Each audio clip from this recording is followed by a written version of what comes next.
জিয়াউর রহমান হত্যাকাণ্ডে জড়িত সাবেক সেনা কর্মকর্তা মোজাফফর হোসেনকে জামিন দিয়েছেন হাইকোর্ট। সকালে বিচারপতি আতাউর রহমান ও বিচারপতি সগির হোসেনের অবকাশকালীন হাইকোর্ট বেঞ্চ এই আদেশ দেন। বিএনপির প্রতিষ্ঠাতা ও প্রয়াত রাষ্ট্রপতি জিয়াউর রহমানের হত্যাকারী মোজাফফর হোসেনকে জামিন দিয়েছেন আদালত। এবার সরাসরি সেনাপ্রধান ওয়াকারুজ্জামানের নির্দেশেই কিন্তু জামিন পাচ্ছেন জিয়াউর রহমানের ঘাতক মোজাফফর হোসেন। দর্শক, আপনারা দেখতে পাচ্ছেন যে মোজাফফর হোসেনকে জামিন দেওয়ার পর থেকে কিন্তু আদালতের সামনে ব্যাপক হুড়োহুড়ি সৃষ্টি হয়েছে সাধারণ জনগণের মধ্যে। তবে কি মেজর জিয়ার ঘাতক সেই মুজাফফর কি অবশেষে কি নিস্তার পেতে যাচ্ছে এই কঠিন বিচার থেকে? হ্যাঁ দর্শক শ্রোতা, আজকের এই খুবই গুরুত্বপূর্ণ রিপোর্টে কিন্তু আপনারা এর বিস্তারিত একেবারে সম্পূর্ণ কিন্তু ভালো করে বুঝতে পারবেন এবং আরো জানতে পারবেন এই মুজাফফর দর্শক জিয়াউর রহমানের ঘাতক কিভাবে হয়েছে এবং কোন কোন পন্থায় কি কি পরিকল্পনার মাধ্যমে মেজর জিয়াকে দর্শক দুনিয়া থেকে সরিয়ে দিয়েছে, সেটার পরিকল্পনাটা মূলত কে করেছে এবং এই মুজাফফর কোন ভূমিকায় ছিল দর্শক সেটাও কিন্তু জানতে পারবেন এবং তার মামলার দর্শক প্রক্রিয়াটা এখন কোন পর্যায়ে রয়েছে দর্শক এবং সে কি নিস্তার পাবে নাকি পাবে না দর্শক সেটার বিস্তারিত কিন্তু জানতে পারবেন। আর তার জন্য আপনাকে আজকের এই সম্পূর্ণ রিপোর্টটি দর্শক একেবারে শেষ পর্যন্ত কন্টিনিউ করতে হবে, তবেই কিন্তু আজকের এই খুবই গুরুত্বপূর্ণ নিউজ আপডেটটি আপনি একেবারে ভালো করে বুঝতে পারবেন। তবে তার আগে দর্শক আপনার কাছে ছোট্ট করে একটি অনুরোধ, আপনি যদি আমাদের চ্যানেলের নতুন সদস্য হয়ে থাকেন আশা করি অবশ্যই চ্যানেলটি সাবস্ক্রাইব করে দর্শক বেল আইকনটি অন করে দিবেন পরবর্তী আপডেটগুলোর জন্য। তাহলে চলুন সম্মানিত প্রিয় দর্শক, আগে আপনাকে সেই রিপোর্টটি দেখিয়ে নিয়ে আসি। ইতিহাসের পাতায় লুকিয়ে থাকা এক রক্তক্ষয়ী অধ্যায় কি তবে শেষ পর্যন্ত উন্মোচিত হতে চলেছে? ৪৫ বছর ধরে যে রহস্যের গহীন অরণ্যে চাপা পড়েছিল এক রাষ্ট্রপতির হত্যাকাণ্ডের নেপথ্য কাহিনী আজ তাকে নতুন মোড় নিচ্ছে। দেশ জুড়ে তোলপাড় করা এক গ্রেফতারি আর সেই সাথে উঠে আসা চাঞ্চল্যকর সব তথ্য কি কোনো বড় ষড়যন্ত্রের ইঙ্গিত দিচ্ছে? কেবল একজন খুনি নয়, বরং ক্ষমতার অলিন্দে থাকা বড় কোনো শক্তির কি তবে মুখোশ খসে পড়ছে এই ২০২৬ সালে? আজকের এই অনুসন্ধানী প্রতিবেদনে আমরা সেই কুখ্যাত রাতের আড়ালে থাকা সেই গোপন সমীকরণগুলোই আপনাদের সামনে তুলে ধরব। ইতিহাসের ক্যালেন্ডারে ১৯৮১ সালের ৩০শে মে তারিখটি আজও এক বেদনার নাম হয়ে আছে। ভোরের প্রথম আলো ফোটার ঠিক আগে চট্টগ্রামের সার্কিট হাউসে ঘটে যাওয়া হত্যাকাণ্ড শুধু একজন ব্যক্তিকে নয়, বরং একটি নতুন রাষ্ট্রকেও করেছিল রক্তাক্ত। ভারী বুটের শব্দে যখন নিস্তব্ধতা চুরমার হচ্ছিল, তখন কি কেউ জানতো এই ঘটনাটি দীর্ঘ ৪ দশকের রাজনৈতিক গোলকধাঁধার জন্ম দেবে? বহু বছর পার হয়েছে, অনেক সত্যই ধামাচাপা পড়ে গেছে সময়ের ধুলোয়, কিন্তু কিছু প্রশ্ন আজও অমীমাংসিত থেকে গেছে। রাষ্ট্রপতির হত্যাকাণ্ডের পর কেন এলাকাটি এমনভাবে পরিত্যক্ত হয়েছিল যেন সেখানে কোনো এক ভয়াবহ তাণ্ডব চালানো হয়েছে? সেনাবাহিনীর কিছু ইউনিটের সেই বিশেষ তৎপরতা কি শুধুই কোনো শৃঙ্খলা বিরোধী কাজ ছিল, নাকি এর গভীরে ছিল সুদূর প্রসারী কোনো লক্ষ্য? প্রত্যক্ষদর্শীদের সেই আঁতকে ওঠা কণ্ঠস্বর আজও আমাদের মনে করিয়ে দেয়, ক্ষমতার লড়াইয়ে সাধারণ মানুষ আর সত্য সব সময় থাকে সব থেকে বেশি অসহায়। সময়ের চাকা ঘুরে আজ ২০২৬ সালে এসে সেই বহু আলোচিত ঘটনার এক গুরুত্বপূর্ণ মোড় প্রত্যক্ষ করছি আমরা।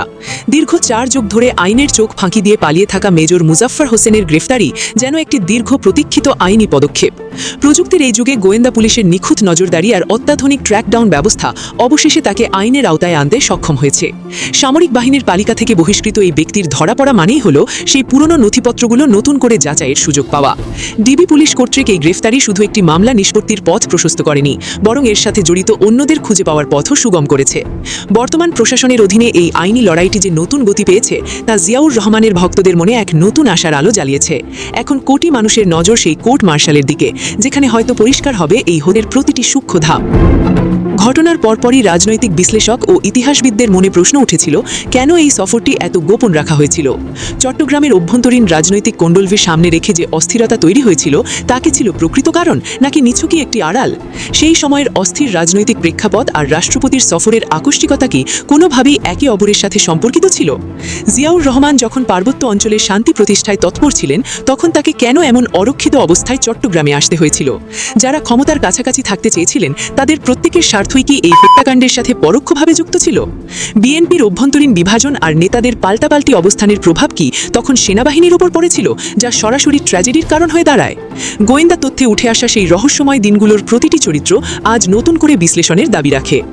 ইতিহাসের বড় কোনো পরিবর্তনের পেছনে সবসময় কোনো না কোনো নেপথ্য নায়ক বা আন্তর্জাতিক শক্তির হাত থাকে, যা সাধারণ মানুষের চোখে পড়ে না। জিয়াউর রহমানের মৃত্যুর পর যে রাজনৈতিক শূন্যতা তৈরি হয়েছিল তা কি পরিকল্পিতভাবে অন্য কোনো শক্তিকে ক্ষমতায় বসানোর পথ প্রশস্ত করেছিল? বিভিন্ন সময়ে যেসব চাঞ্চল্যকর তথ্য বা গোপন নথির ইঙ্গিত পাওয়া গেছে তা কি সত্যি কোনো দেশি বিদেশি যোগসাজশের দিকে আঙুল তোলে? বর্তমান প্রধানমন্ত্রী তারেক রহমানের জোরালো অবস্থান এবং বিচার বিভাগীয় তৎপরতা কি তবে সেই দীর্ঘদিনের জমে থাকা জঞ্জাল পরিষ্কার করার প্রথম ধাপ? সীমান্ত পরিস্থিতি এবং সেই সময়ের নেতাদের চলাফেরার ধরন কি প্রমাণ করে যে পুরো ঘটনাটি একটি সুনির্দিষ্ট ছক অনুযায়ী পরিচালিত হয়েছিল? আজ যখন আমরা ইতিহাসের এই জটিল গ্রন্থিগুলো খোলার চেষ্টা করছি, তখন মূল লক্ষ্য হওয়া উচিত সত্যের মুখোমুখি দাঁড়িয়ে স্বচ্ছ একটি বিচারের ব্যবস্থা করা। কড়া সেনা পাহারায় ঢাকা ক্যান্টনমেন্টের অত্যন্ত গোপন ও সুরক্ষিত আন্ডারগ্রাউন্ড সেলে এখন চলছে ম্যারাথন জেরা। আর শীর্ষ গোয়েন্দাদের সেই সাঁড়াশি জেরার মুখে এবার বেরিয়ে আসছে এমন সব পিলে চমকে দেওয়া তথ্য, যা শুনে রীতিমতো শিউরে উঠছে পুরো দেশ। সেনা হেফাজতে থাকা শহীদ রাষ্ট্রপতি জিয়াউর রহমানের দণ্ডপ্রাপ্ত খুনি বরখাস্তকৃত মেজর মুজাফফর হোসেনের মুখ থেকে একে একে ফাঁস হচ্ছে 4 দশক ধরে লুকিয়ে রাখা একাধিক ভয়ঙ্কর ষড়যন্ত্রের জাল। অসমর্থিত একটি চাঞ্চল্যকর গোয়েন্দা সূত্র বলছে, বাংলাদেশে ফেরার আগে ভারতের জাতীয় নিরাপত্তা উপদেষ্টা এবং ভারতীয় গোয়েন্দা জগতের চাণক্য খ্যাত অজিত ডোভালের সাথে অত্যন্ত গোপন এক বৈঠক করেছিলেন এই মুজাফফর। শুধু তাই নয়, দেশে ফিরে এসে অত্যন্ত সুকৌশলে তিনি বর্তমান প্রধানমন্ত্রী তারেক রহমানের বাসভবনের একদম কাছাকাছি ছদ্মবেশে বসবাস করেন। কিন্তু কেন একজন দণ্ডিত পলাতক আসামির সাথে ভারতের শীর্ষ নিরাপত্তা উপদেষ্টার কিসের এত সখ্যতা? কি ছিল তার আসল উদ্দেশ্য? সবচেয়ে ভয়ঙ্কর এবং অবিশ্বাস্য তথ্যটি হলো 111-এর খলনায়ক এবং তারেক রহমানের উপর পৈশাচিক নির্যাতন চালানো কারাবন্দী জেনারেল মাসুদ উদ্দিন চৌধুরীর সাথে এই খুনি মুজাফফরের ছিল নিয়মিত এবং গভীর যোগাযোগ। প্রশ্ন উঠছে, তবে কি 1981 সালের মতো আবারও কোনো রক্তক্ষয়ী ইতিহাসের পুনরাবৃত্তি ঘটাতে চেয়েছিল এরা? শহীদ জিয়ার পর এবার কি তার ছেলে বর্তমান প্রধানমন্ত্রী তারেক রহমানকে চিরতরে শেষ করে দেওয়ার কোনো আন্তর্জাতিক মাস্টার প্ল্যান নিয়ে মাঠে নেমেছিল এই ঘাতক? চলুন আজ দেশের ইতিহাসের সবচেয়ে বড় এই রাজনৈতিক থ্রিলারের প্রতিটি পর্দা উন্মোচন করা যায়। শুরুতে আসা যাক জেনারেল মাসুদের কথায়। ক্ষমতার লোভ, অহংকার আর আক্রোশ মানুষকে কতটা ভয়ঙ্কর রূপ দিতে পারে তার সবচেয়ে নিকৃষ্ট উদাহরণ এই লেফটেন্যান্ট জেনারেল মাসুদ উদ্দিন চৌধুরী। আত্মীয়তার সূত্রে তিনি ছিলেন সাবেক প্রধানমন্ত্রী বেগম খালেদা জিয়ার ছোট ভাই মরহুম সাইদ ইস্কান্দারের ভাইরা ভাই। জিয়া পরিবারের এই ঘনিষ্ঠ পরিচয়ের সুবাদেই তিনি ক্ষমতার চরম স্বাদ ভোগ করেছিলেন। সাইদ ইস্কান্দারের জোরালো লবিংয়ে তিনি সামরিক বাহিনীতে একের পর এক সিঁড়ি ভেঙে লেফটেন্যান্ট জেনারেল পদে প্রমোশন পান। কিন্তু তার উচ্চাকাঙ্ক্ষার পারদ ছিল আকাশচুম্বী। তার চোখ ছিল সেনাপ্রধানের চেয়ারে। অন্তত 6 জন সিনিয়রকে ডিঙিয়ে বেগম খালেদা জিয়া যখন জেনারেল মঈনুদ্দিন আহমেদকে সেনা প্রধান হিসেবে নিয়োগ দেন, তখনই ক্ষোভে ফুঁসে ওঠেন মাসুদ। জ্যেষ্ঠতার পাশাপাশি সরকার প্রধানের আস্থার বিষয়টি যে সেনাপ্রধান নিয়োগের সবচেয়ে জরুরি, সেটি তিনি মানতে নারাজ ছিলেন। আর এই পদ না পাওয়ার ক্ষোভ থেকে তিনি জিয়া পরিবারের সাথে শুরু করেন কাল সাপের মতো বেইমানি। 2007-8 সালে সেই অন্ধকার 111-এর সময় তথাকথিত দুর্নীতি বিরোধী অভিযানের নামে পর্দার আড়ালে থেকে কলকাঠি নেড়েছিলেন এই মাসুদ। -2 ফর্মুলার নামে দেশকে রাজনীতি শূন্য করার চক্রান্তে তিনি তারেক রহমানকে আটকে রাখেন। রিমান্ডের নামে জয়েন্ট ইন্টারোগেশন সেলে ফ্যানের সাথে ঝুলিয়ে তারেক রহমানের উপর চালানো হয় পৈশাচিক ও অমানবিক শারীরিক নির্যাতন। সূত্র বলছে, ভারতের পলাতক অবস্থায় জিয়াউর রহমানের ঘাতক মুজাফফরের সাথে এই জেনারেল মাসুদের নিয়মিত ফোনে কথা হতো। মালয়েশিয়ায় মানব পাচারের একটি বড় মামলায় জেনারেল মাসুদ সম্প্রতি যখন গ্রেফতার হন, তখন তার ব্যক্তিগত মোবাইল ফোন ফরেনসিক করতে গিয়ে বেরিয়ে আসে এই চাঞ্চল্যকর ও রাষ্ট্রদ্রোহী তথ্য। মাসুদের কল লিস্টের সূত্র ধরেই ঢাকা মহানগর গোয়েন্দা পুলিশ বনানী ডিওএইচএস-এর একটি বিলাসবহুল আস্তানা থেকে মুজাফফরকে জালে আটকাতে সক্ষম হয়। সবচেয়ে ভয়ঙ্কর ব্যাপার হলো যে বাড়িটি থেকে তাকে গ্রেফতার করা হয়, সেটি বর্তমান প্রধানমন্ত্রীর বাসভবনের অত্যন্ত সন্নিকটে। অনেকে এখন প্রবল আশঙ্কা করছেন, ভারত থেকে কোনো বিশেষ অ্যাসাইনমেন্ট বা স্নাইপার মিশন নিয়েই হয়তো মুজাফফর ঢাকায় অবস্থান করছিলেন।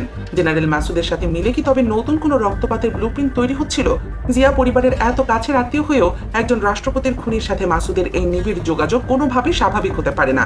স্রষ্টার অশেষ রহমতে মুজাফফর ধরা পড়ায় হয়তো আরো একটি বড় বিপদের হাত থেকে রক্ষা পেলেন প্রধানমন্ত্রী তারেক রহমান ও জিয়া পরিবার। ইতিহাসের পাতা উল্টালে দেখা যায় এই মুজাফফর কতটা ভয়ঙ্কর ও ধুরন্ধর। দীর্ঘ 28 বছরেরও বেশি সময় ধরে আইন শৃঙ্খলা বাহিনীর চোখে ধুলো দিয়ে সে দেশে অবস্থান করছিল। পুলিশ ও ইন্টারপোলের মোস্ট ওয়ান্টেড খাতায় নাম থাকলেও সে ছিল ধরাছোঁয়ার বাইরে। ডিবি পুলিশের জেরায় সে নিজেই তার পলায়ন বৃত্তির চাঞ্চল্যকর কৌশল স্বীকার করেছে। 1981 সালের 30 মে চট্টগ্রাম সার্কিট হাউসে কালো রাত্রির পর সে সরাসরি ভারতে পালিয়ে যায়। বেশ কিছুদিন তেমনি বিভিন্ন রাজ্যে গা ঢাকা দিয়ে থাকার পর বুঝতে পারে দেশে ফেরা আপাতত অসম্ভব। এরপর ভুয়া নাম ও পরিচয়ে সে ভারতের নাগরিকত্ব এবং পাসপোর্ট বাগিয়ে নেয়। গোয়েন্দা তথ্য বলছে, সেখানে ভারতীয় গোয়েন্দা সংস্থা রয়ের প্রত্যক্ষ পৃষ্ঠপোষকতায় সে যুগের পর যুগ নিরাপদে ছিল। এই ভারতীয় পাসপোর্ট ব্যবহার করে সে বিভিন্ন দেশে ঘুরে বেড়াতো, যাতে বাংলাদেশের কোনো গোয়েন্দা সংস্থা তার অবস্থান ট্র্যাক করতে না পারে। আশ্চর্যের বিষয় হলো 1996 সালে ক্ষমতার পট পরিবর্তনের পর এই ঘাতক চুপিসারে দেশে ফিরে এবং বিগত ফ্যাসিবাদী সরকারের আমলে ঢাকার বুকেই অত্যন্ত বহাল তবিয়তে রাজকীয় জীবন কাটাচ্ছিল। হ্যাঁ দর্শক শ্রোতা, এই রিপোর্টটি দেখার পর আপনারা এতটুকু তো বুঝতে পেরেছেন যে এই ঘাতক মুজাফফর দর্শক মানে পুরো একটা গ্যাং মিলে কিন্তু এই গভীর পরিকল্পনাটা কিন্তু বেশ কয়েকদিন আগে থেকেই কিন্তু তাদের ছিল যে প্রেসিডেন্ট জিয়াকে দুনিয়া থেকে সরিয়ে দিবে চিরতরে। আর সেটার কারণে কিন্তু দর্শক আপনারা ভিডিওতে কিন্তু দেখতে পেয়েছেন যে আসলে কি কারণে প্রেসিডেন্ট জিয়াকে এবং কার পরিকল্পনার মাধ্যমে দুনিয়া থেকে সরিয়ে দেওয়া হয়েছে। যতটুকু ধারণা করা যাচ্ছে দর্শক, এখানে ভারত এমনকি আওয়ামী লীগ ফ্যাসিস্টরা কিন্তু বেশ কয়েকজনই কিন্তু জড়িত ছিল। কারণ এই প্রেসিডেন্ট জিয়া কিন্তু ধীরে ধীরে কিন্তু দর্শক বিশ্ব মঞ্চে কিন্তু তার নিজের নাম উজ্জ্বল করতো এবং কি বাংলাদেশের নামও কিন্তু উজ্জ্বল করতো। আর সেটাই কিন্তু সহজ ছিল না পার্শ্ববর্তী দেশ ভারত এমনকি আওয়ামী লীগের যে ফ্যাসিস্টরা রয়েছে তাদের। আর যার ফলশ্রুতিতে গভীর পরিকল্পনার মাধ্যমে কিছু বিপদগামী সেনা কর্মকর্তাদের দিয়ে প্রেসিডেন্ট জিয়াকে দুনিয়া থেকে সরিয়ে দিয়েছে তারা। হ্যাঁ সম্মানিত প্রিয় দর্শক, তার রিপোর্টটি দেখার পর আপনি কি বুঝেছেন দর্শক, সেটা অবশ্যই আমাদের কমেন্ট বক্সে লিখবেন এবং ভিডিওতে একটি লাইক দিয়ে দর্শক এখনই আমাদের চ্যানেলটি সাবস্ক্রাইব করে রাখুন পরবর্তী আপডেটগুলোর জন্য। আজ এ পর্যন্তই দর্শক, আশা করি সকলে অনেক ভালো থাকবেন। খোদা হাফেজ।